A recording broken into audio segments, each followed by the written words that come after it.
Hello दोस्तों, स्वागत है आपका पीवी एजुकेशन सिस्टम में। आज मैं फिर आपके सामने उपस्थित हूँ आपकी बहुत ही इम्पॉर्टेंट इंग्लिश के टैग वर्ड्स लेके। क्योंकि फ्रेंड्स, जब हम एग्ज़ाम टाइम में बैठते हैं तो हम एक्सपीरियंस करते हैं कि हमने बहुत चीज़ें पढ़ी हैं और जो हमने पढ़ रखा है वो बहुत ज़्यादा मिलता जुलता भी है। ऐसा नहीं है कि जो एग्ज़ाम के टाइम में हम चीज़ें देख रहे होते हैं, क्वेश्चंस को देख रहे होते हैं, वो बिल्कुल ही नया नहीं होता है, वो बिल्कुल ही हमारे सिलेबस से होता है। लेकिन जब हमें किसी चीज़ को लेकर कन्फ्यूजन होती है तो वो चाहे हम जितना भी पढ़े हों, और जब कन्फ्यूजन क्रिएट हो जाती है किसी भी क्वेश्चन में, तो वो गारंटी है कि उसके जो ऑप्शंस होंगे वो कहीं ना कहीं अगर सही भी लगाएंगे तभी हमें जो है अपने मन में कन्फ्यूजन होगा कि ये सही था कि गलत था ना।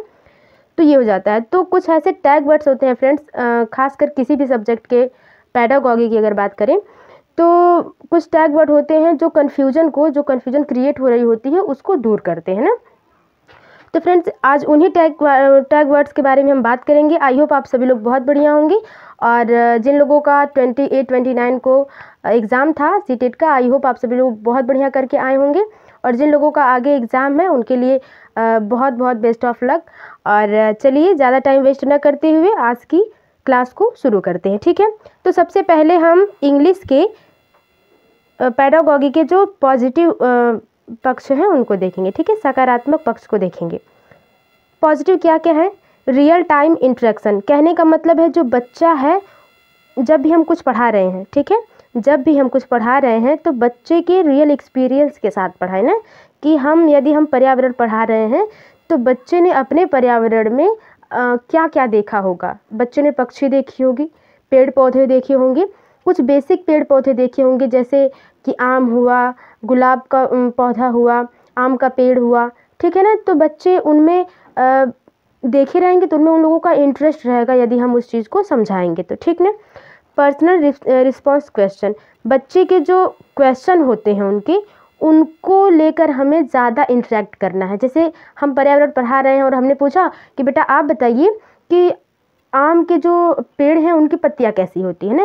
लेकिन बच्चा कह रहा है, बच्चे ने आंसर दिया कि आम की जो पत्तियां होती हैं वो ऐसी होती हैं, और फिर साथ में उसने ये भी बताया कि जो है नीम की पत्तियां कैसी होती हैं, और कुछ एक्स्ट्रा भी बच्चे बोल देते हैं कि कड़वी होती हैं नीम की पत्तियां, क्या होता है, कुछ बच्चा अपने से एक्सपीरियंस करता है। तो जहाँ भी रियल टाइम इंटरेंस आएगा, पर्सनल रिस्पॉन्स क्वेश्चन आएगा, ये टैग वर्ड्स ऐसे हैं इंग्लिश पेडागॉजी में जो ऑप्शंस को पॉजिटिव करते हैं और वही ऑप्शन सही होता है क्वेश्चन के हिसाब से, ठीक है। Engage learning. इंगेज लर्निंग मतलब बच्चे टीचर के साथ इंटरेक्ट करके चीज़ों को सीखें ना। ऐसा नहीं कि बच्चे का जो अनुभव है वो कुछ दूसरा है और हम जो पढ़ा रहे हैं वो कुछ दूसरा है। कोई भी सब्जेक्ट हम पढ़ाएं बच्चे को, चाहे वो मैथ हो, इंग्लिश हो, कुछ भी हो, उसका जो है बच्चे का इन्वायरमेंट से जुड़ा हुआ होना चाहिए उसका अनुभव ना। तो ये इंगेज लर्निंग हो गई, ठीक है। इंगेज लर्निंग भी पॉजिटिव है। ये अगर आता है आपके इंग्लिश पेडागॉजी में तो आप बिल्कुल बेझिझक उसको सही लगाइएगा, ठीक है। Motivate the student. जहाँ भी जिस भी ऑप्शन में स्टूडेंट को मोटिवेट करने के लिए की बात हुई होगी, ठीक है। मोटिवेट मतलब समझ रहे हैं आप ना, उसकी रुचि के बारे में बात हुई होगी, उसकी अभिप्रेरणा के बारे में बात हुई होगी, उसकी प्रेरणा के बारे में बात हुई होगी, तो वो ऑप्शन आपका बिल्कुल ही सही होगा। अब वो ऑप्शन बिल्कुल सही होगा जहाँ बच्चे की बात होगी कि चाइल्ड सेंटर्ड क्लासरूम, बाल केंद्रित शिक्षा जहाँ होगी वहाँ पे वो ऑप्शन सही होगा, ठीक है। आप कुछ ऐसे वर्ड है जिनको रट लीजिए। यदि आपको कन्फ्यूजन है और 1-2 हफ्ते में आपका एग्ज़ाम है तो आप इन चीज़ों को रट लीजिए। आप पर्सनली मैं आपको ये कहना चाहती हूँ क्योंकि मैंने एक्सपीरियंस किया है कि ये चीज़ें जो होती हैं कहीं ना कहीं बहुत मायने रखती हैं एग्ज़ाम के टाइम में, ठीक है। तो बाल केंद्रित शिक्षा होगी जहाँ, वो ऑप्शन आपका सही होगा।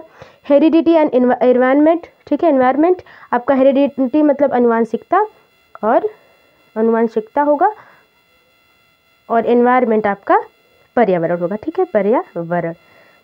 तो अगर ये अलग अलग करके दिया, ठीक है, ऑप्शन में अगर करके दिया कि सिर्फ हेरिडिटी ही इंपॉर्टेंट होती है बच्चे के लिए, तब भी वो ऑप्शन गलत होगा।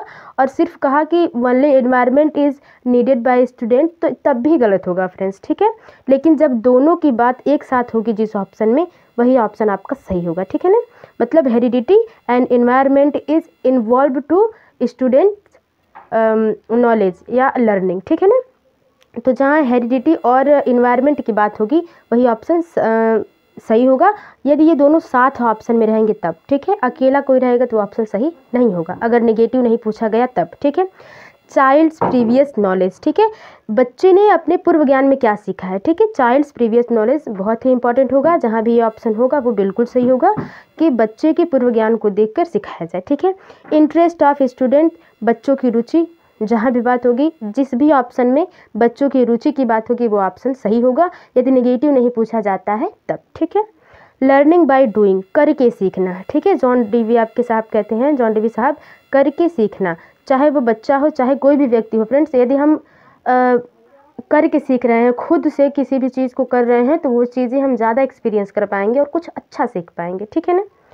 तो लर्निंग बाय डूइंग, जब जिस भी ऑप्शन में समझ में आए कि बच्चा खुद करके सीख रहा है, बच्चा क्रियाशील है, ठीक है, तो वो ऑप्शन आपका सही हो जाएगा। डिज़ाइनिंग करिकुलम, जहाँ पे करिकुलम का मतलब मैं आपको बता दूं कि पाठ्यचर्या, ठीक है, पाठ्यचर्या मतलब आप समझ रहे होंगे, जो अध्याय होते हैं, जो लेसन होते हैं, उनको एक जो है अरेंज किया जाता है, एक व्यवस्थित तरीके से रखा जाता है ना। ऐसा नहीं है कि आप पहले नंबर बच्चे को नहीं सिखाएंगे, पहले आप असेंडिंग ऑर्डर डिसेंडिंग ऑर्डर सिखा देंगे ना, पहले आप जो है 2 नंबर्स ऐड करना नहीं सिखाएंगे, आप 4 नंबर्स ऐड करना सिखा देंगे, पहले आप जो है ऐड और मल्टीपल नहीं सिखा के उसको डिवीजन सिखाएंगे, तो ऐसा कुछ नहीं है, ठीक है। पहले बच्चे को जोड़ घटाना सिखाएंगे तभी हम गुणा भाग पे पहुंचते हैं, तो वो एक पाठ्यचर्या जहां निश्चित करेगी वो आपका सही होगा, ठीक है ना। ऑप्शन में यदि बताए फ्रेंड्स कि जो पाठ्यचर्या को जो डिज़ाइन किया गया है वो बच्चे के हिसाब से डिज़ाइन किया गया है, किसके हिसाब से, बच्चे के हिसाब से, अगर बताए कि चाइल्ड सेंटर्ड करिकुलम होगा तब वो ऑप्शन आपका सही होगा, ठीक है ना। आई होप आप मेरी बात समझ पा रहे होंगे। कम्युनिकेटिव अप्रोच, कम्युनिकेटिव मतलब वार्तालाप करके, ठीक है, वार्तालाप करके, वाद विवाद करके बच्चा सीखेगा, जहाँ वो भी अप्रोच क्या होगा आपका सही होगा, ठीक है। और फ्रेंड्स कुछ एक्स्ट्रा चीज़ें हैं, जैसे बच्चा एक्टिव जहाँ होगा, जहाँ जिस भी ऑप्शन में बच्चा एक्टिव होगा वो ऑप्शन आपका सही होगा, ठीक है ना। पैसिव अगर होगा बच्चा तो वो गलत होगा, ठीक है, वो निगेटिव में आ जाएगा, तो पैसिव गलत होगा। लेकिन एक्टिव जब बच्चा होगा तो क्या होगा, वो ऑप्शन आपका सही होगा कि बच्चा करके सीख रहा है, ठीक है ना। तो ये कुछ टैग वर्ड्स हैं, और भी फ्रेंड्स बहुत से टैग वर्ड्स हैं जो यदि आपने नोट अपनी बनाई होगी, किसी भी नोट से यदि आपने पढ़ा होगा तो आपने देखा होगा कुछ क्वेश्चन ऐसे होते हैं, कुछ ऑप्शंस ऐसे होते हैं जो अपने साथ एक टैग वर्ड को लाते हैं जो बहुत ही इंपॉर्टेंट होते हैं और किसी भी क्वेश्चन के आंसर को बहुत आसानी से बदल देते हैं ना, और एक नया रूप हो जाता है क्वेश्चन का, आंसर का भी। तो फ्रेंड्स इनको आप ध्यान में रखें। तो ये थी कुछ पॉजिटिव चीज़ें, ठीक है। इसके बारे में हम बात करते हैं आगे, निगेटिव पक्ष क्या है, ठीक है। कहने का मतलब है कि नकारात्मक पक्ष क्या है इंग्लिश के पेडागॉजी में टैग वर्ड को। टीचर सेंटर्ड, ठीक है, हमें टीचर को आराम नहीं देना है, टीचर को बिल्कुल भी ऐसा नहीं है कि अध्यापक केंद्रित शिक्षा नहीं होनी चाहिए, ठीक है, ये अध्यापक केंद्रित शिक्षा नहीं होनी चाहिए, ये गलत है।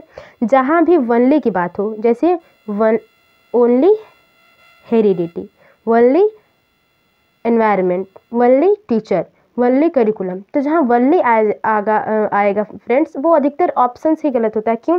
क्योंकि जब किसी चीज़ में हम वनली लगा देते हैं, कहने का मतलब है एकमात्र, ठीक है, वनली का जब हम सेंस लगाते हैं तो वहाँ पे एक सेंस हो जाता है एकमात्र। तो अब एकमात्र सिर्फ बच्चे को अनुवांशिकता ही नहीं जरूरी है, एकमात्र सिर्फ इन्वायरमेंट भी नहीं जरूरी है, क्योंकि दोनों अंतःक्रिया करते हैं, सामाजिक चीज़ें और उसका पर्यावरण जो होता है और बच्चे की जो आनुवंशिकता होती है वो एक दूसरे से अंतःक्रिया करती है। अगर वो अलग अलग चीज़ें रखी जाती हैं तो वो नेगेटिव पक्ष जाएगा फ्रेंड्स, ठीक है ना।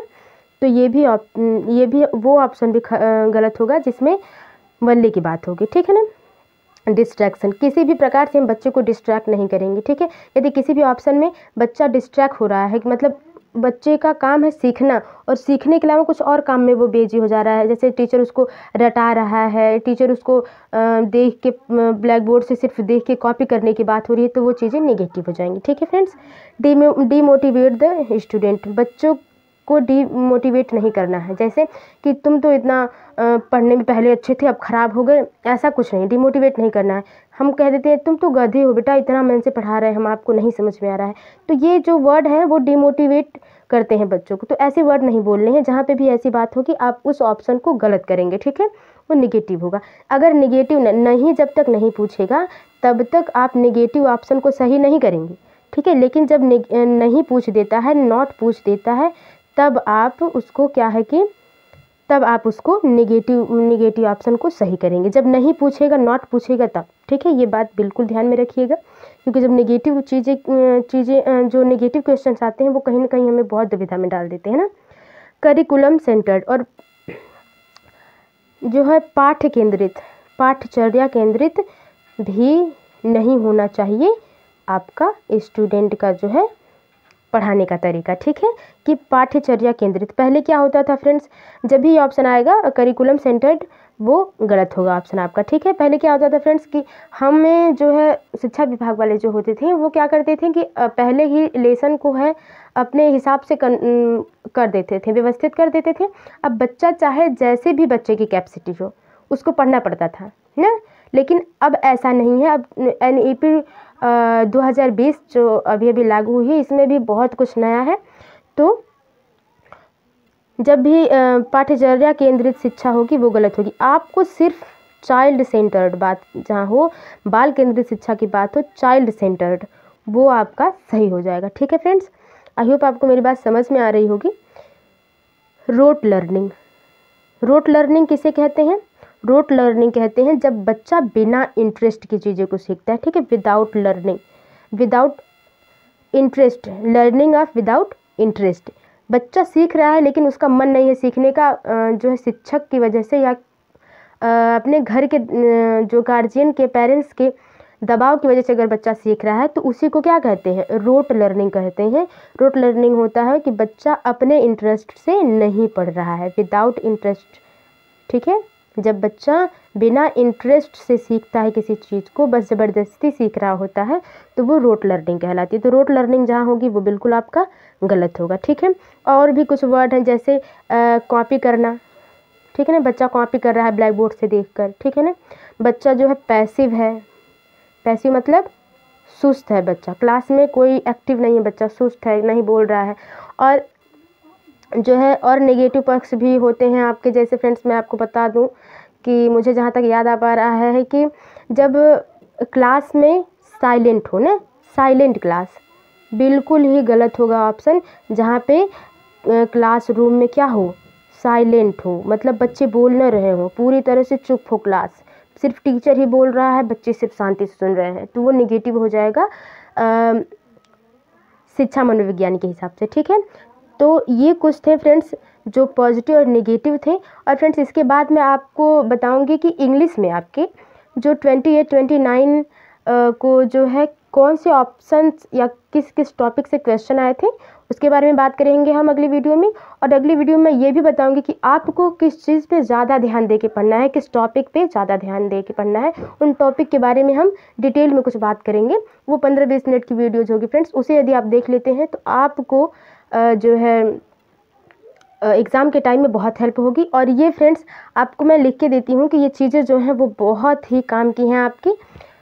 तो इन चीज़ों को ध्यान में रखते हुए आप अपने जो है CTET के एग्ज़ाम को अटेंड करिएगा। आई होप आप सभी लोग बहुत बढ़िया करके आएंगे।